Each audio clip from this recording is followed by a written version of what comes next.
Hi friends, പുതിയൊരു വീഡിയോയിലേക്ക് സ്വാഗതം. അപ്പോൾ മഴ ഇന്ന് ഇച്ചിരി കുറഞ്ഞിട്ടുണ്ട് കേട്ടോ. എന്നാലും ഇന്ന് വേഗം എണീറ്റു, കാരണം സ്കൂൾ തുടങ്ങുവാണേ. അപ്പോൾ വേഗം എണീക്കണമല്ലോ. ഇത്രയും ദിവസം ഏത് സമയത്ത് എണീറ്റാലും കുഴപ്പമില്ല എന്നുള്ളൊരു മട്ടായിരുന്നു. അപ്പോൾ വേഗം പാലൊക്കെ ചൂടാക്കി അത് കഴിഞ്ഞ് പിന്നെ ദോശ ചുട്ടു മക്കൾക്ക് കൊടുത്തു. മക്കളപ്പോഴത്തേനും റെഡി ആയിട്ടുണ്ടായിരുന്നു കേട്ടോ സ്കൂളിൽ പോകാൻ വേണ്ടിയിട്ട്. അപ്പോൾ അത് കഴിഞ്ഞ് പിന്നെ അവരെ സ്കൂളിൽ വിട്ടു. അപ്പോൾ മോൾ 8ാം ക്ലാസ്സിലും മോൻ 6ാം ക്ലാസ്സിലുമാണ് പഠിക്കുന്നത്. അപ്പോൾ ഇന്നത്തെ ദിവസം എന്ന് പറഞ്ഞാൽ ഭയങ്കര സ്പെഷ്യൽ ഡേ അല്ലേ. പുതിയ പുസ്തകവും പുതിയ ബാഗും പിന്നെ കൂട്ടുകാരെ കാണാനുള്ള ഒരു തിടുക്കവും ഏതാ ടീച്ചറെന്ന് അറിയാനുള്ള ഒരു ആകാംക്ഷയൊക്കെ ആയിട്ടുള്ള ദിവസം. അത് കഴിഞ്ഞ് പിന്നെ ഞാൻ മോളെയും കൊണ്ട് നഴ്സറിയിൽ പോയി. അപ്പോൾ അവളുടെ ആദ്യത്തെ ദിവസമായതുകൊണ്ട് കൂടുതലൊന്നും ഇല്ലായിരുന്നു കേട്ടോ. അപ്പോൾ മോൾക്ക് 3.5 വയസ്സാണ്. അപ്പോൾ ഇവിടെയൊക്കെ 4 വയസ്സാവാതെ LKGയിൽ ഇടാൻ പറ്റില്ല. അപ്പോൾ അവളെ നഴ്സറി ചേർത്തു.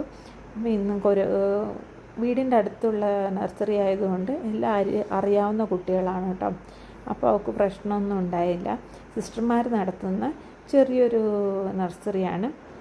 അപ്പോൾ ഒരുപാട് കുട്ടികളൊന്നുമില്ല, 10 കുട്ടികളൊക്കെ ഉണ്ടായിരുന്നുള്ളൂ.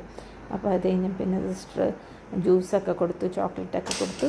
അപ്പോൾ എല്ലാ ഫ്രണ്ട്സിനും ബായൊക്കെ പറഞ്ഞ് ഞങ്ങൾ വീട്ടിൽ വന്നു കേട്ടോ. അപ്പോഴത്തേനും 12 മണിയൊക്കെ കഴിഞ്ഞിട്ടുണ്ടായിരുന്നു.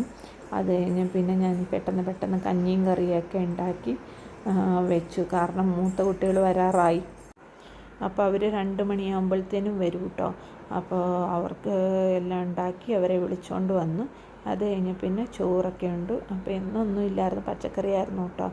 അത് കഴിഞ്ഞ് പിന്നെ വൈകുന്നേരം മോളെയും കൊണ്ട് ഭരതനാട്യ ക്ലാസ്സിൽ കൊണ്ടുപോയി. അപ്പോൾ കുഞ്ഞു കൊച്ചാണെങ്കിൽ വേഗം പഠിക്കുമല്ലോ. അപ്പോൾ അവളെ കൊണ്ടുപോയി അവിടെ ചേർത്തു. അപ്പോൾ പണ്ട് ഇവിടെ മൂത്ത മോള് വന്നുകൊണ്ടുണ്ടായിരുന്ന കൊറോണ കഴിഞ്ഞപ്പോൾ നിർത്തിയതാണ് കേട്ടോ ഇവരൊക്കെ. അത് കഴിഞ്ഞ് പിന്നെ മക്കൾക്ക് മടി പിടിച്ചു അങ്ങനെ. അപ്പോൾ കുഞ്ഞിനെ ഒന്ന് ചേർത്തു. അപ്പോൾ അടുത്ത വീഡിയോയുമായിട്ട് കാണാം. Bye friends.